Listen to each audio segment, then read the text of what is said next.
What's going on, guys? Welcome to another episode of Tasty Tuesday on Tasty Loot Gaming, the show where we talk about gaming news. I'm Seth, and a couple quick reminders before we jump into our two topics. We have Titanfall 2 and Monster Energy Supercross, both downloadable and playable on PlayStation Plus. Make sure to download those, play those. Come back to the Month for Plus Club, let us know what you thought of those games.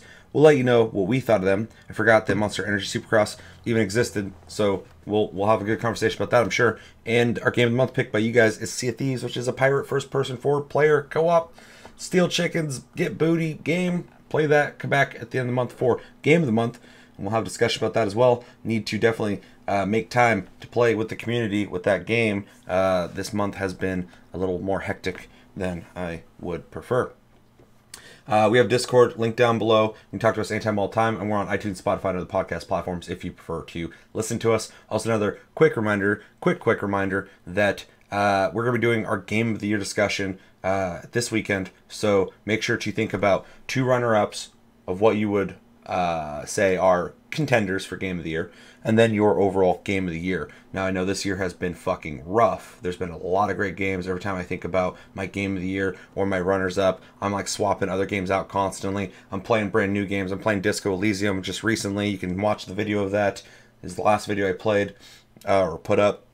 Last game I played, and I'm playing games like that, and I'm like, wait, could this game possibly be in that fucking list? And it's gonna be rough. So make sure to think about that. We'll talk about that this weekend, and we'll have a general conversation about the year as well, because there's just too many games to not talk about. So it's gonna be a full episode on that topic. Look forward to it. It's gonna be fun. Hopefully, you guys join that conversation. And in case you don't watch the whole thing of me playing Disco Elysium, it's like 2 hours long, just real quick, I think it's a really fucking neat game. I think it's really interesting. I think it looks great, sounds great, voice acting's good, the mechanics are cool, and the biggest compliment I can give it as a person who hates to sit there and just read dialogue constantly is written in a way that is so fucking interesting and so well done that I am constantly enthralled with it. So, all good things. And I would definitely recommend you check it out if you're curious about it. All right, with that, we got two bits of news to talk about. Slim pickings right now. We're at the end of the year. Game Awards just happened. All the big announcements are already over. So right now we have a clarification and a game that barely got a chance to live. Let's jump into it. Okay, first bit of news is a little bit of Planetside news, where we have Planetside Arena shuts down after a short, troubled life. Delayed twice, launched in September, closing in January. This game pretty much just came out, and it's closing in January. Let's find out why. Well, that didn't last long. Planetside Arena, the multiplayer shooter spin-off from Daybreak Game Company's Planetside franchise, is closing down next month. This follows a year in which the game was delayed past its launch date. Daybreak refunded all pre-orders and eventually delivered it in Steam Early Access. Planetside Arena's server shut down on January 10th, 2020, so you don't have much time to play that at 8 p.m. Eastern Standard Time. We are actively working, in quotes it says, we are actively working with Steam to ensure that all players who made purchases during Early Access will automatically receive a full refund, good, to their Steam wallet after server shut down in January. That's okay. Said Andy Seitz, the Planetside franchise's executive producer. In quotes again, we have, while our team set out with the ambitious vision for a game that combined the massive scale combat and camaraderie of Planetside through a diverse collection of new game modes, he added, it has become clear after several months in early access that our population levels make it impossible to sustain the gameplay experience we envisioned, which is also very interesting but makes complete sense on why you would shut a game down in like 4 months. According to Steam Spy, Planetside Arena had 1,481 concurrent players peak logged in the game's September 18th, 2019 launch, but the number dropped sharply over the next 2 months to peak of 55 on November 17th. Its peak in the past 24 hours was 12. Ooh, that's when you shut a game down. Holy shit. People will shut shit down for less. This is a cool ad. Let's get the fuck rid of that. I'll figure this out later. We'll just look past it. Let's see.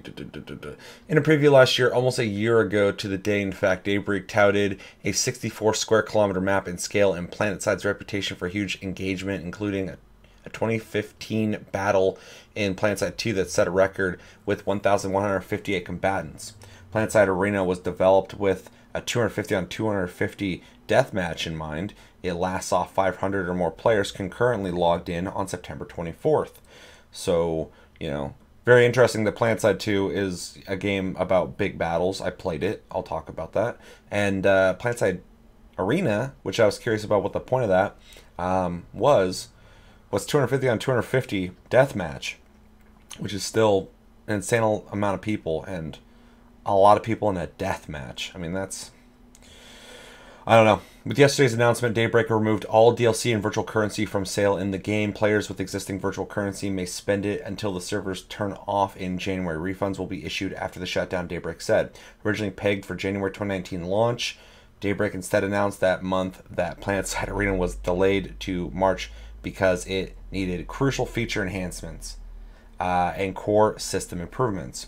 In mid-February, Daybreak scrubbed the March launch, saying it would arrive in the summer along with the version for PS4. It was originally sold in pre-order bundles for $19.98 and $39.97. Those were refunded in February.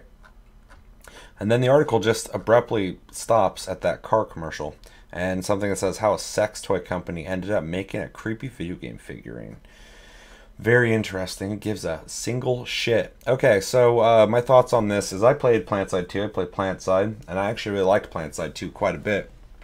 I liked it quite a bit. The only reason I stopped playing it is because, well, I'm playing other things, I guess, and no one I know plays Planetside 2, so that's a big factor. It's a game I definitely enjoyed playing with friends, and when I did, I had a blast. But yeah, they announced Planetside Arena, and honestly, I was interested in it. Here's the thing, I had no idea it came out.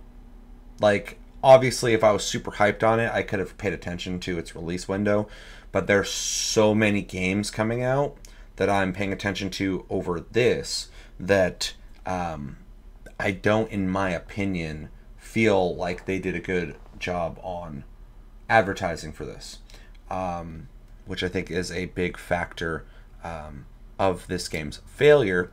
We saw that they had numbers of like 12 people in the game and 55, and that's only going to drop further. It might go up because people are going to look at this as a joke now, but now that they said it's essentially going to die here in a month, you know, I mean, it's over, so that's what it is. But it's really curious that this game had so many problems, was delayed twice, and then they're just going to kill it because they can't get players in it. And as a person who was interested in it, I didn't even know it came out. I haven't seen commercials for it. I haven't seen articles for it. I haven't seen anything about it.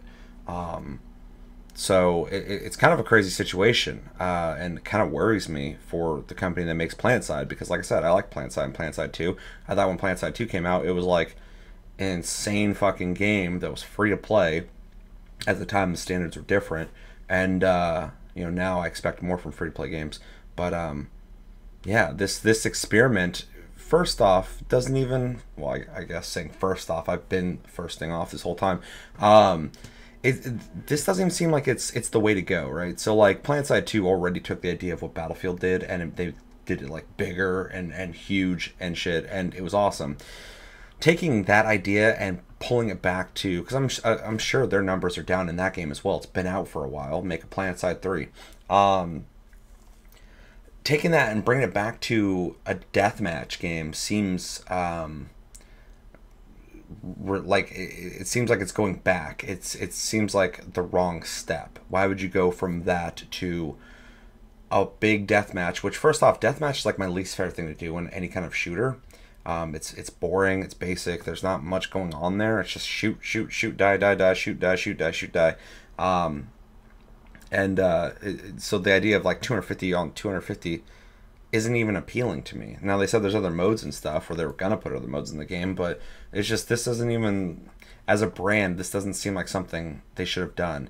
Even if they took Planetside Arena and brought it down to like a standard of what you would expect in most games, 6v6, 8v8, 10v10, I think it would have had a better chance in that regard. Trying to get those big numbers in a deathmatch just doesn't make sense. And then I'm also surprised they didn't try and do a battle royale. I mean, we're a little past that now. We're finally kind of the battle royales that got established are still going strong, but I think it's hard to get into that market now. But I think that still would have been a safer bet, because they already have a background in making big maps with a lot of players. I feel like it would be easy for them to transition that over to a battle royale format, battle royale, and yeah, they went this route. So it seems like they really didn't know where to go, what to do. To me, it sounds like they were trying to simplify the idea of Planetside to get more people to play it, because not everybody's into large time investment games where you have to put in an hour into a match to take fucking this point and travel miles to take that point and get fucking picked up by vehicles and flown over to another side of the map and take that point, which was fucking awesome. But it's not a game for everybody. I mean, if you're getting ready to go to work, or you got like an hour to play a game or whatever, or like you just got home and you only got like an hour or so to play something before you go to bed, a game like this is absolutely not welcoming. So that's the only reason I can even see them trying to take it back a notch to something being, more of like a straightforward forward shooter. But somebody in that meeting was like, but we make games with lots of people in it, so let's put 250 versus 250. Who cares if we can bring that many people onto the server or not? So anyway, this sounds like a lot of missteps. It sounds like they had problems in the development with the 2 delays, and it sounds like they didn't have the budget, or they didn't care enough to advertise this game in a proper way. Even as a fan of the series, I was not able to be pulled into it, with even interested in it. I wasn't able to be pulled into it. So I can only imagine people who don't know shit about Planetside or don't care about it are definitely not playing this. So overall, this really sucks. It's a misstep in my opinion, and I hope they can recover from it. I do think it's good on them, even though it's gonna kind of fuck them, to refund the money, but it's only right. Like, they need that money to recover and work on their next game to survive as a company, but they'd be stealing money. So give it back. They're doing that. Good on them. I hope that they can recover from this, because this is a pretty big problem. You don't work on a game for like a year or 2, 3 years, release it for 4 months, and then just shut it down, and you're doing fine. That's a really bad situation. So let me know in the comments though. What do you guys think about Planetside Arena? What do you think about its very quick closing? What do you think about the delays? What do you think they did wrong? What do you think they might have did right? Did you play this? If you played it, did you like it? Did you not play it? Why didn't you play it? Did you play Planetside 2? Did you like that? Did you play Planetside 1? Do you have a past with this series? Have you never fucking heard about it before? Let me know everything you're thinking about in the comments below. Second bit news. So as everybody knows, the new Xbox was shown off at the Game Awards, which was a huge surprise. Whether you liked the way it looked or not, whether you liked the name of it, it was shown. It was big news. It's one of the 2 big consoles coming out in 2020, and yeah, it's definitely been talked about. But there has been, amongst a lot of the chatter about it, a lot of people poking fun at the name. So there has been a clarification issued by Microsoft about what that name is, what you should call it, and what they meant by it. Because apparently in the 5 seconds they took to announce this huge announcement, they did not have enough time to put that across to us in any way that was meaningful, I guess. So let's just jump into this. The next generation Xbox has a much simpler name than you might think. It's actually just Xbox, which I was just about to start talking about my opinion already. And I also want to talk about the design of this, because I want to be clear about my thoughts on it. So they got these little bullets here. The next generation Xbox was officially unveiled. Blah blah blah blah blah blah. We're not reading that. Okay, so the next generation Xbox got a big reveal last week with the first look at the box itself and a name, Xbox Series X. The Xbox Series X is part of the 4th generation of Xbox consoles from Microsoft, following the original Xbox, the Xbox 360, and the Xbox One generations. It's quite a list of names, especially compared with the simplicity of Sony's PlayStation line, which starts with the PlayStation 1 in 1995 and runs through to PlayStation 5, scheduled to be released in 2020. Now, it's interesting because even though I think it's very commonplace for everybody to call PlayStation the PlayStation 1 in terms of when you're talking about PlayStation as consoles, but I don't think it was actually called the PlayStation 1. It was just PlayStation or PSX. So Kind of a weird way to try and be like, oh, Xbox, simplify your shit. But anyway, I mean, that is even more simple, though, I guess. So, oh well. Anyway, but there was something particular about the way that Xbox revealed the name of the Series X. Do you see it? Is that part of the fucking...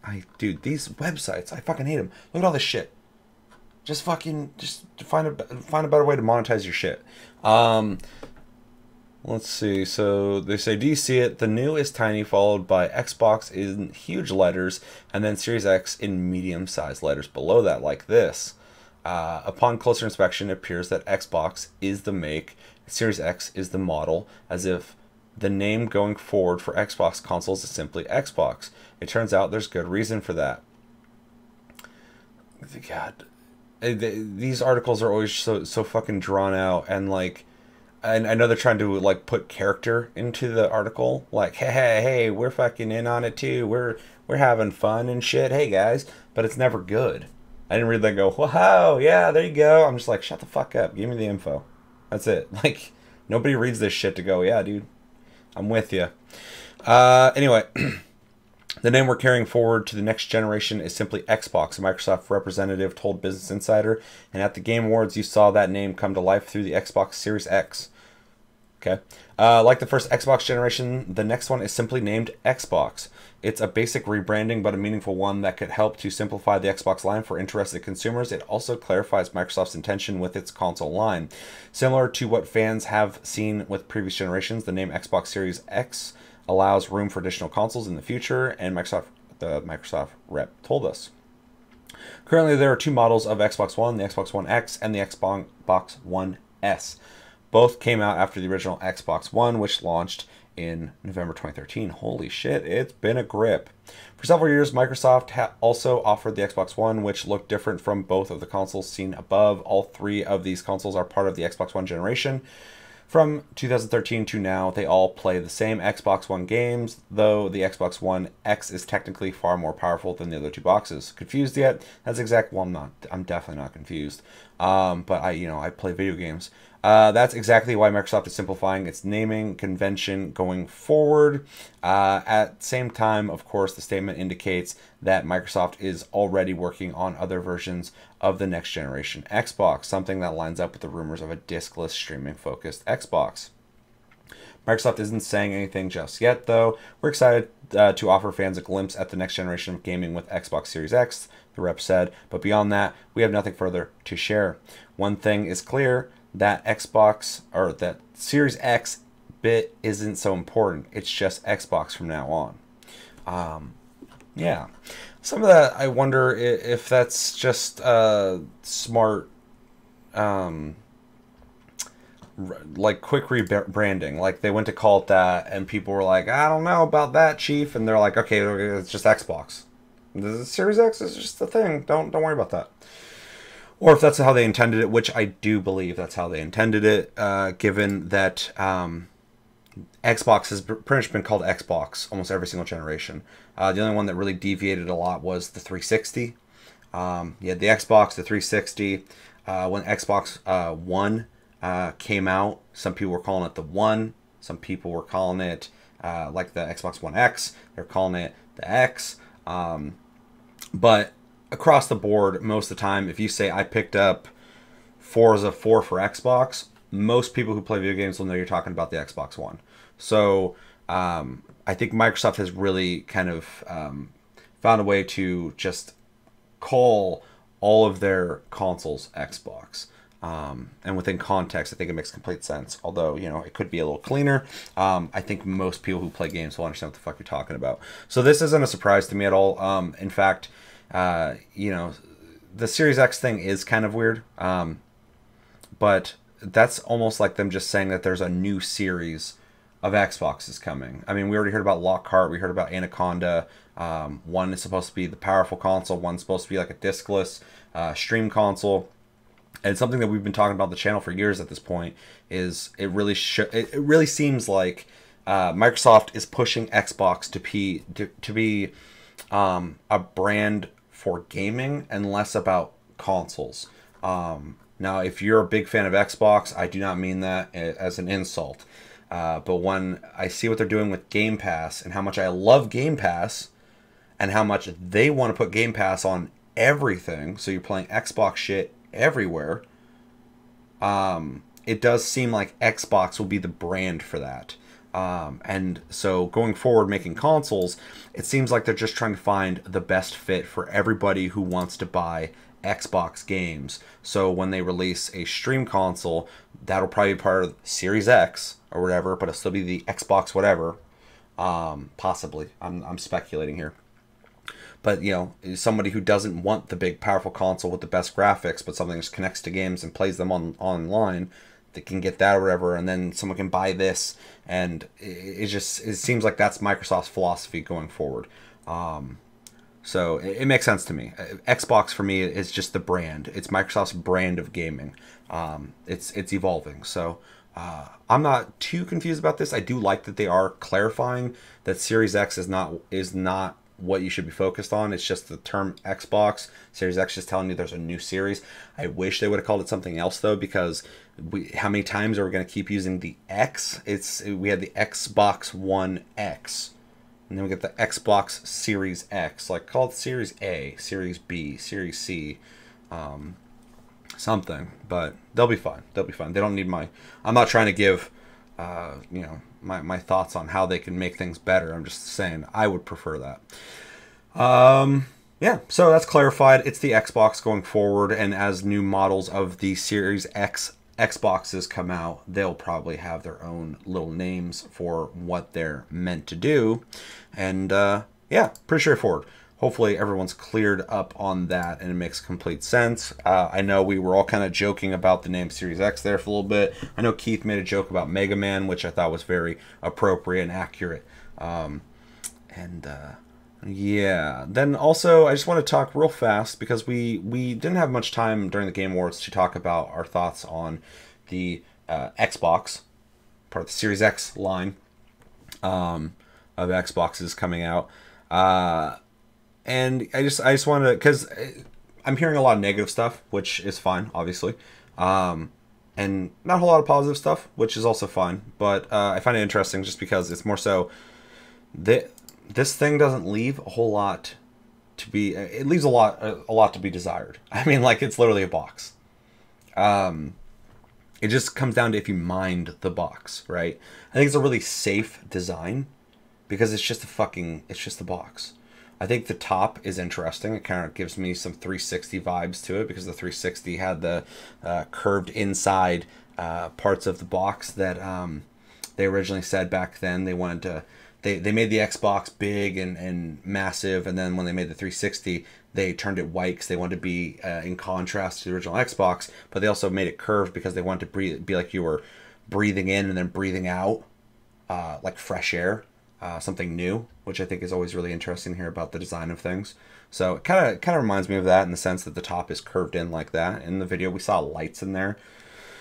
All in all, though, this just looks like if you go on Amazon and type in, like, you know, I need like a small computer case. I'm making a small computer. I have one right over here. It's about the size of an Xbox One X. Xbox One. It's about the size of an Xbox One. A lot of them will look like that. It's really basic. It's just kind of a square. Apparently you're going to be able to take this and put it on its side, which makes complete sense as well. I think that makes sense only because I don't know if this is going to fit everywhere very well. Like putting that on a shelf, if you look at that, it's about, what, 2.5 to 3 controllers tall. So, I mean, it's not that fucking huge, but it's also inconvenient in the sense that it's vertical. Other than that, though, I don't mind it. Like, if I had it on my computer desk over here, it would just look like it's like fucking Amazon, fucking Alexa bullshit, which is pretty common now. But if you put it on your side, it would just look like a fat box. Someone would think like something else came in that. So I think it's a really safe design. I'm not like in love with it, but I think it's fine. Like I said, I think it more so comes down to whether you just accept that it's a box or not. Again, though, also, this really shows me how much Microsoft is just ready to move forward into the brand of Xbox and how to give you access to Xbox as a brand and how to give you Game Pass. And they're less worried about the idea of the console. I mean, this thing literally just looks like they built a PC for you that has Xbox infrastructure on it and will play Xbox stuff on it. I mean, that's literally all it is. That's what it looks like to me. And that's fine. You know, not everybody wants to build their own computer. Not everybody wants to go out and buy a brand new computer and they don't know all the specs and all that shit. So you just go, I'm going to buy fucking Xbox. I'm going to play Xbox games. You buy that, it does it. And it's simple looking. It's black. It'll look, or, you know, some kind of dark gray. It looks black to me. Some kind of black. It's going to go with almost everything that you own. And it has the Xbox symbol. So you get the people who are fucking into Xbox, like, yeah, I got fucking Xbox. And then the people are just like, yeah, I bought the Xbox. It makes sense. You know, that plays video games. That's why I bought it. So, it's fine to me. Like I said, not in love with the design, but I also don't dislike it. It's very just what it is. It's a fucking box. I mean, like, in all honesty, even though I highly doubt, I've been saying it for fucking months and months, but if the PS5 were to look like its dev kit and it came out like that, I would fucking hate that design. I think the PS3 was ugly as fuck, and I would hate the PS5 if it looked like that. So hopefully Sony has a better look. I would much prefer a basic box over some weird V spaceship thing. Looks like a vacuum cleaner, as everybody's seen in the memes. So, yeah. I always like talking about consoles and the way they're designed and stuff like that because it is a centerpiece. It is something that when you walk into someone's front room or their bedroom or wherever the fuck, you look down, you see what they got, and you're like, oh shit, you got Xbox, you got PS4, you got whatever the fuck, oh, you got a Dreamcast, hell yeah. They all have their distinguishing look. If they all were just like black boxes, it's like owning like a Roku or something. I don't know. Something that doesn't have any kind of personality. So, and there's definitely personality when it comes to the different consoles and the different groups of people who enjoy those consoles and stuff like that. So I like it enough. I like it in the sense that I like any simplistic, minimal design for any electronic, but I like any new tech. I'm like, ooh, cool, a new box that does cool shit. I want that. So yeah, don't love it, don't hate it, but I definitely don't hate it. That's just about as far as it goes. So let me know in the comments what you guys think about Microsoft coming out and clarifying that this is the Xbox that's part of the Series X. The new Xboxes that will be coming out in the future. What are your thoughts on that? What do you think about Anaconda and Lockhart? What do you think about the future of Xbox as a brand? Do you agree with me about the console being minimal in the sense of just giving you access to Xbox brand?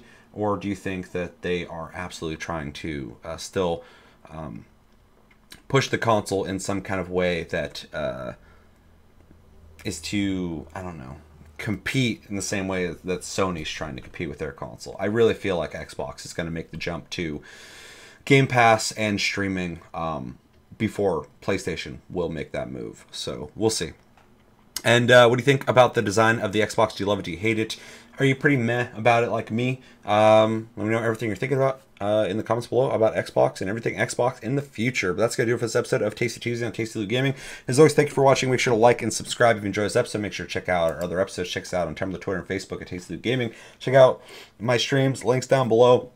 I'm on Twitch, Mixer, and YouTube, so you can watch me wherever you want. When I stream, I triple stream.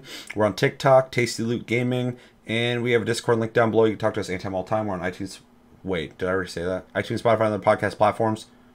If you want to listen to us. My name is Seth.